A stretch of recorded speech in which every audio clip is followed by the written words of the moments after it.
need to make this house first. Just the last point there. Yeah. Still on Ethiopia, I'll give you a chance. We have the development now with the U.S. Secretary of State, Antony Blinken, who has arrived in Ethiopia, hoping to reset also relations between the United States and Ethiopia after the two countries fell out of allegations of war crimes committed in the northern region of Tigray. Blinken is making 2 stops in Africa, including in Niger, aimed at banishing relations with key players on the continent amid growing Chinese influence and worries over the expanding reach of Russian mercenaries. It is the 4th high-profile visit to Africa by senior Biden administration officials this year.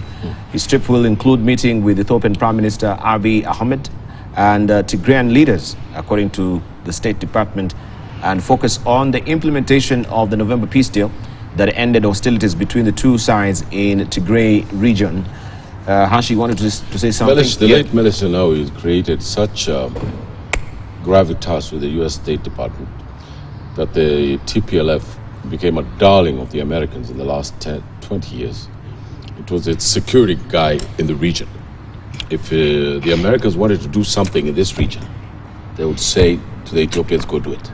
Secondly, they would tell the Kenyans. When the transition happened inside the TPLF, and people forget that Abiy was the director of intelligence for the TPLF, very powerful position in the system. And when the transition happened and the TPLF decided to leave, and Mr. Abiy turned on the TPLF, and the crisis ensued, so forth and so on, the Americans did not know what to do with Ethiopia and who to deal with. At the end of the day, Abiy is now the point man in the region, and this is an important trip by the Secretary of State to come with his usual wares of human rights, democracy, the rule of law, multi-party politics, constitutionalism, etc. Which in Ethiopia is you need an oracle of Delphi to open that Pandora's box. Excuse me. But there is no answer to Ethiopia other than elections, regional autonomy and devolution, sharing of resources.